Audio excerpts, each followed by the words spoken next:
Hello, I'm Cynthia Ng. You are tuning into another episode of AWANI Review. Joining me on the show today is one of Asia's most exciting startups, Livspace, an Indian-based home interior and renovation platform that is headquartered in Singapore. Now, Livspace turned unicorn just back in February after it hit a valuation of over $1 billion, securing marquee investors, among them the Inca Group, which is the holding company that owns Ikea. And joining me on the show today is Ryan Tay. He is the country manager of Livspace Malaysia. Thank you so much, Ryan, for having me here. Thank you so much for having me, Cynthia.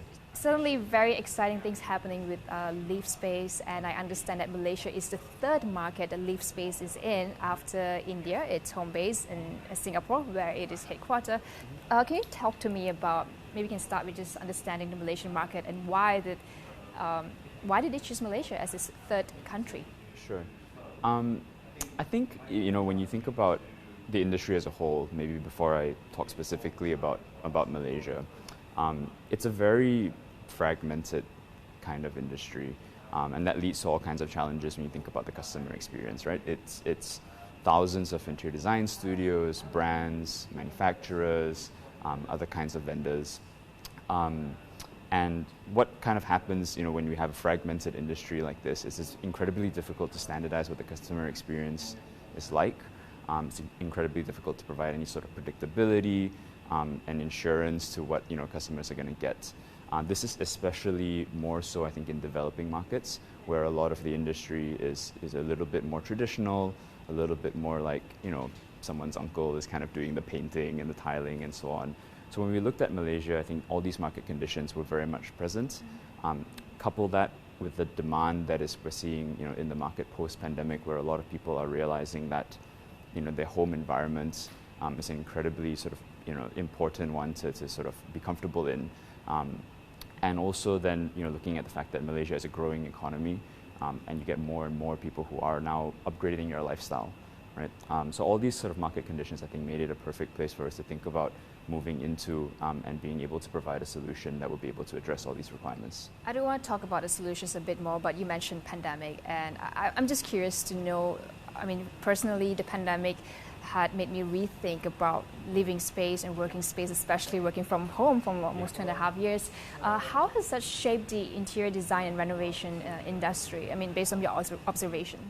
I think there were two sort of important things. One, as you mentioned, people are spending or have spent far more time at home over the past 2.5 years than they have, maybe even throughout the rest of their lives. And I think that sort of accelerated this sort of importance of recognizing that having a well-organized and well-designed space not only influences how you feel on a day-to-day basis, but in many ways how you function in your life as well, right? Being able to think of your home as this sort of multifunctional space where you work, you live, you take care of your family and so on. That's sort of brought to the forefront of many people's minds. I think that's one. And so the design element, which in some ways maybe has not been thought about as much previously, has become increasingly important. The second thing is the willingness to accept digital solutions and digital first solutions. That's not unique to the interior design space, but has definitely kind of happened across consumer behavior. And that's sort of right in our wheelhouse, right? Are you able to sort of use an online first platform as a solution to all your various needs? Are you able to sort of consult with professionals digitally, as I'm sure you see across many industries now? And traditionally, this is not a space that's been able to do that very well, right? Not only in the consumer side, but also on the vendors side, from design professionals to vendors and contractors. It's not traditionally a space that is very digital and online first.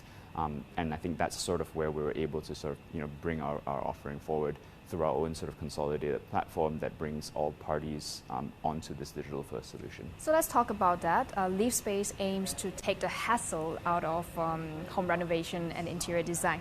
How do you do that?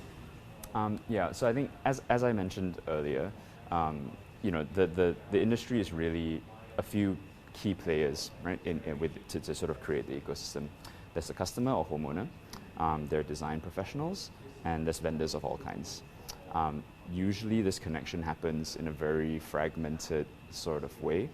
What we do is we try to provide organization throughout sort of the entire experience. And we do this through our proprietary platform, Canvas, which is one of the first in market, and certainly Asia's first in market, that is able to sort of bring all parties onto one consolidated platform in a digital way. What that means is essentially it's a platform that matches the consumer, the homeowner, to design professionals, to vendors from all sort of the different areas of service that you might require, onto sort of this one platform where they're able to sort of communicate. We are able to control what that experience is like, and provide that sort of standard customer experience to make sure that customers know what they're getting, all on this sort of online platform. And you're doing this through collaboration with IKEA.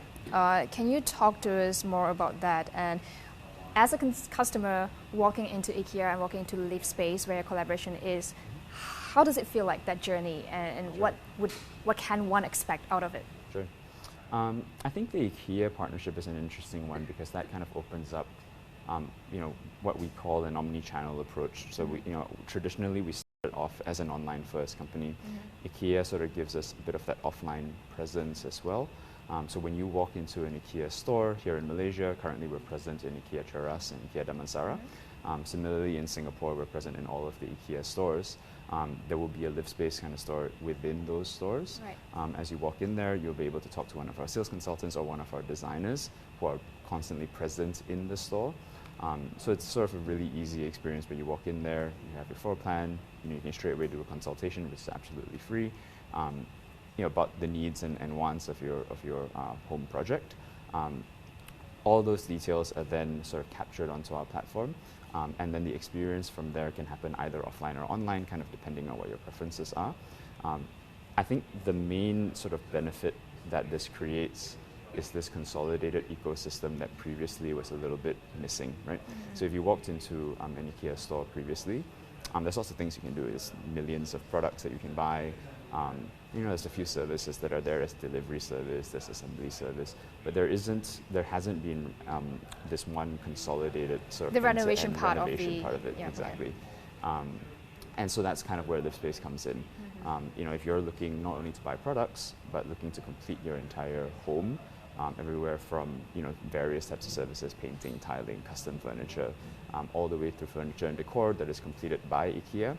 That's what we're sort of able to do. So are you limited to buy IKEA products only if you come in via that? It's not an exclusive requirement, meaning customers who have a preference for other products are more than welcome to sort of pursue those products as well. But generally, we see customers who walk into IKEA, they love the IKEA kind of products, and so a lot of them are like looking for IKEA furniture in some way, shape, or form. But to answer your question, no, we are free to sort of go for custom furniture, built-ins, things like that as well. And I think you touch a great point there. When people want to design their homes, they want to touch, they want to feel the chair, the fabric. Talk to us about bridging that brick and mortar and online gap, which I think is still quite prevalent in the ID and renovation industry. And how do you think Livspace can help change that and make it more seamless? Yeah, I think one thing we are seeing is there has been an increasing trend towards trust in an online first offering. I think that's first and foremost. If you think back maybe like 10 years ago or something, right? Like everyone would need to go into a store, kind of touch something, feel something in order to have any sort of trust. We are, through the Ikea partnership as well, I think able to build sort of really good credibility through an online first offering. I mean, a big part of that is to do with the fact that Ikea is a huge and trusted brand. People know what it is, you know what you're going to get. However, as you mentioned, having this sort of omni-channel approach is super important. Like people do want to go in and touch and feel things, which is where our offline presence within the Ikea stores are able to facilitate that. So whilst about 70% of our interactions happen on platform through our Canvas proprietary platform, there are going to be customers that kind of want to come in, and our designers that are based in Ikea are always there to kind of serve you, to show you, kind of walk through, pick items that you would like. Beyond sort of the Ikea furniture, the standard things like samples of like flooring and all that, those are all available in our studio in Ikea as well. Can you walk us through your strategy here in Malaysia beyond the IKEA collaboration or partnership, and what can we expect from Livspace? I understand you guys are fairly new, launched in March 2022. So, I mean, our focus up to this point has really been about stabilizing the Ikea partnership in that sort of business vertical and making that a successful business unit in its own right, which I think we're sort of it's been going well. Can you talk to us about the growth since you started in 2020 March 2022 and we're now in September? What kind of growth have you seen so far? So yeah, in a few short months, we're seeing an average about 30 to 40 projects per month already. Which, if we look at the study, it makes us one of the larger interior design sort of players in Malaysia within sort of the first 3 months. So it's really exciting. That's something that, I think we'll continue to double down on. I think there's still a lot more in that channel that we can get out of. We're also always evaluating expanding to the other IKEA stores outside of KL, in Batu Kawan and in Tebrau. But that's sort of one business unit that we're currently looking at. Beyond that, there's a few other kind of exciting spaces that we're looking to kind of grow into. We also have our own line of modular kitchens and wardrobes, so whereby customers are able to sort of pick through a very wide catalog of different modules that they're able to self-design kitchens and wardrobes and things for their own home. This is something that's recently launched in Southeast Asia. It will be coming to Malaysia within this calendar year. And these are all online? Yes, it's all online. So if you imagine what the customer experience would be like, they could either be talking to one of our designers and the designer takes them through the catalog. They fit all the different modules into their floor plan. The customer is able to sort of do it themselves as well to some degree if they would like to do that. All of these sort of modules that we've created in this line of products are then linked to a manufacturer that we've sort of partnered with within the local market. And so that entire experience is done then digitally all the way from design through to fulfillment.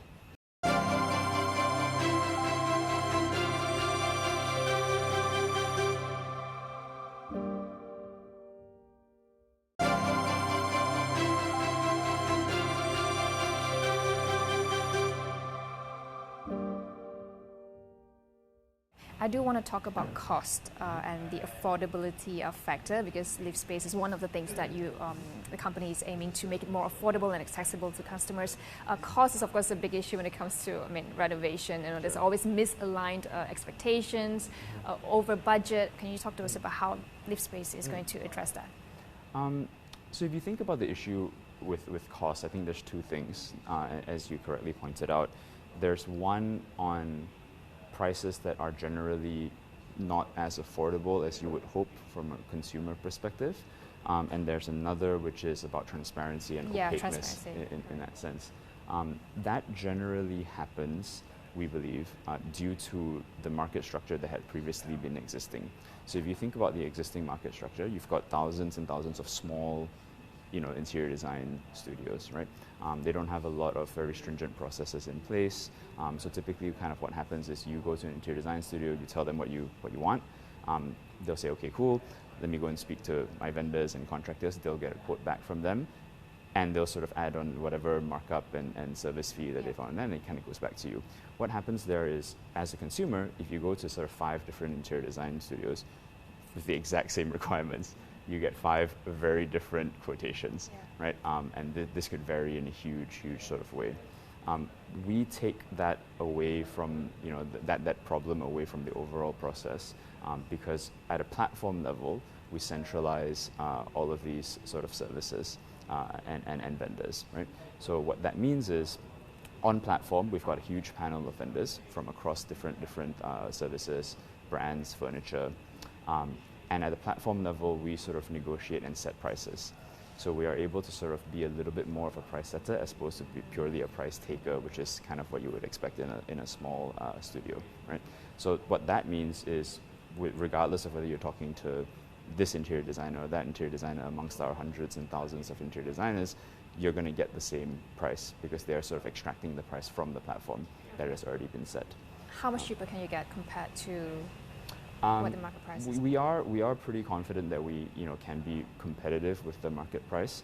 We don't aspire to be a cost competitor in that regard. Meaning we at a service level, We don't aspire to be hugely cheaper than the next player. What we do aspire to do is be able to give you better service and give you really that design element of it without a huge markup. Because what you'll get is, with a typical sort of interior design experience, is you're paying for a lot of that design service, a lot of that project management service. What we do is, because we've democratized that experience a little bit, the design experience, and the sort of project management experience, and it's still largely driven by the platform, we're able to sort of not pass on any of that cost to the consumers. So at the end of the day, what you should be getting is a very good sort of consolidated experience that is design centric, without having to pay for really high design and exactly. Okay. And also to take away the hassle and just make it a less painful experience. Exactly. And so in our sort of process, payments are standardized across certain deliverables. So again, if you think about a typical experience, there's sort of some concept of pay on progress. Okay. So if you're working with a design studio A, for example, and design studio B, all of them have sort of, pay on progress is a pretty loosely defined term. Like, what does that really mean, right? Whereas we have got very structured sort of payment stages. So again, consultation completely free. If you decide to kind of proceed with us, there's a 10% sort of booking fee just to get the project kick-started. Then the next stage is upon all of the confirmation of designs, materials, and so on and so forth, which then brings it up to 50% right before execution of the actual project, and the final 50% is paid upon delivery. All right. So so you have to grow the consumer side is one part of your business, but I imagine for you to scale further and to bring down costs is to also get the IDs and the contractors especially. Mm-hmm. So that's one thing I want to touch on, because it is a very traditional segment, contracting. They say your uncle, your friend's friend, know. So how do you getting them on board? Is that a challenge that you're seeing? I think that is actually one of the biggest challenges for us to solve. Is really kind of getting the supply side organized and accustomed to sort of this digital platform experience. And my personal opinion is, I think winning this game is the ability to kind of do that. Consolidating supply onto a platform digitally is really where we drive the most value. Have there been challenges? Absolutely, right? As you can imagine, trying to get like some of these sort of more traditional industries online is a little bit of a challenge.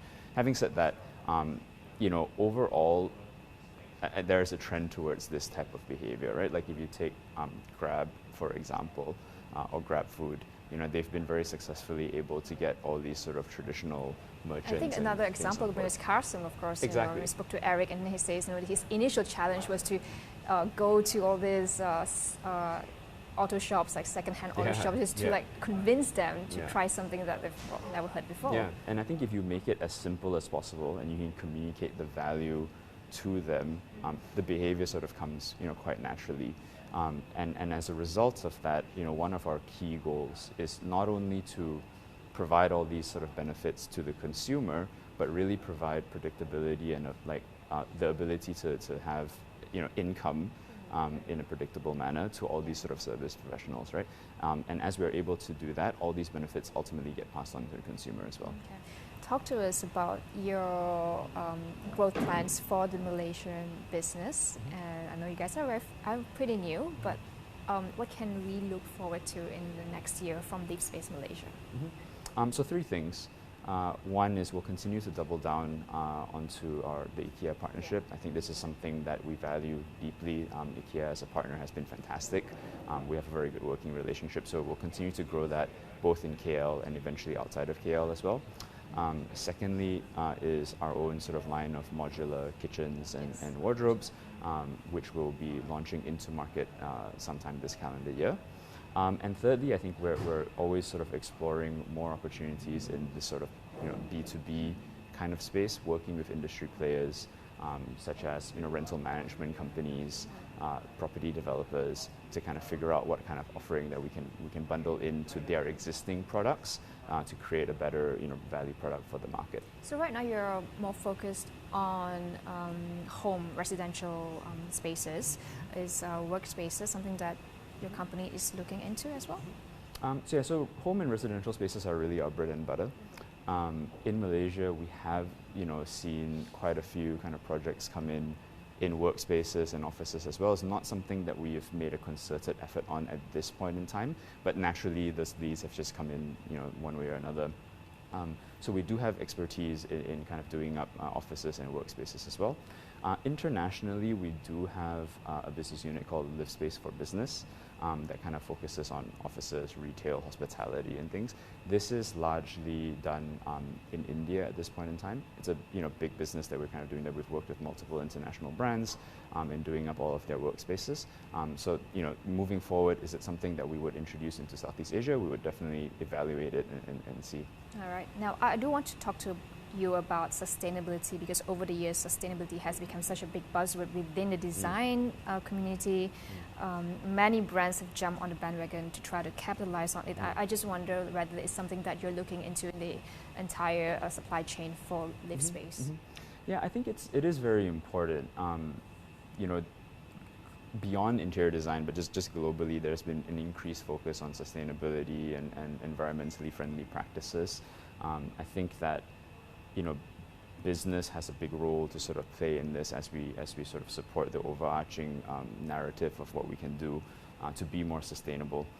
At Livspace, I think there's three main things that we focus on. One is on the modular kitchens and wardrobe system that I was talking to you about. That really allows us to minimize waste. How that's done is, so if you think about traditional carpentry, let's say you want to get a kitchen installed in your home, how that usually works is a designer draws up a specific sort of design that has to do with your requirements. They go to a carpenter that brings in all these big boards and things. They bring it into your house, they saw it there, and they install it as per what your requirements are. That actually results in a lot of waste because the sort of the raw material that you're working with comes in a certain size, and you've got to cut and chop and all these things that kind of fit into that space. But because we have this really, really big catalog of modular materials and modular sort of different parts and pieces to create the kitchen, that really allows us to minimize waste, because all of these are then fabricated as per your requirement in the factory directly. They're either flat packed or they're brought as a whole piece to be installed in your home. So it's kind of like modular, but customized to a certain extent to be able to fit your exact requirements whilst minimizing waste. And that's been a major focus for us. Secondly, it's also the types of vendors that you're working with. So we work with FSC sort of certified vendors, suppliers that are committed to legal and sustainable foresting, to sort of replenishing any sort of deforestation that might be happening. And I think that is super important for like longer term. We're also always looking at the different kinds of materials that we're able to sort of use to sort of maximize sustainability. And thirdly, I think it's really around the Ikea partnership. Again, Ikea as a brand has a major focus on sustainability, and we have that same value. So like, in terms of any sort of partnership and work that we do together, we need to make sure that our practices are aligned. All right, that's great. Now, I think we just have a couple of minutes left. I do want to ask you this because, as a homeowner, when I think about renovation, the biggest deterrent for me to embark on a renovation is, just having my home invaded by contractors, interior designers for like months and sometimes years. We've heard horror stories about it. So I just want to know how, or if Livspace getting on board your services, how would it help solve some of that problem for a lot of homeowners? Well, I think having workers in and out of your home as you're doing a renovation is going to be inevitable. That's something that is still going to have to be a requirement. Our principal focus is how do we do two things? How do we get the same amount of work done and the same quality in as little time as possible? And two, how do we make it as predictable a timeline as possible? Right? How do we stay on schedule? Because I think that's a major sort of issue, as you mentioned. Right? It kind of drags and drags. Again, I think a lot of this benefit is driven by the fact that we have two things. One, a very, very large panel of vendors and contractors that we're able to work with. So delays and things. So it will be unlikely that you'll come to us and we'll say, no, we can't actually get this started for 2 months, 3 months, because we do have that, the options of Yeah. different vendors they are able to work with. And two, because everything is consolidated on platform, we're able to track the stage of every project that we're working on in extreme detail, right? Like, so is this project currently in the design phase? Is it currently in the installation phase? Is it currently, like, kind of where are we today, right? We're able to give you So live there's updates. accountability at every stage as well. Absolutely, yeah. Okay. So you're not going to be in a situation where, you're kind of like not hearing back from your designer or contractor for months on end, and then surprised, 1 week before handover and says, like, there needs to be an extra few weeks added onto this. Delays will sometime happen. There are going to be factors that you can't account for. Maybe there's certain conditions on the site that you didn't know of until you're sort of deeply working on it. But because we have that measure of accountability and the flexibility of options of vendors, we're able to mitigate a lot of that risk. I definitely see the value in that. I'm sure like homeowners will be quite excited to check out your store in Ikea. And if talk to us about if a customer wants to get an experience of Livspace, how can they do that? So currently we are present in both Ikea stores in the Klang Valley and Ikea Cheras in Damansara. So you can walk in anytime. We have our store within the store. There will be design professionals and sales consultants there to service you, as and whenever you need. Aside from that, we're also available online at livspace.com. That's a really simple kind of process where you just drop in some basic details and someone will call you within 24 hours. All right, sounds good. Well, thank you so much, Ryan, for speaking to me, and best of luck with what you're doing with Livspace Malaysia. Thank you very much. Thanks for having me. Thanks, Ryan. Cheers.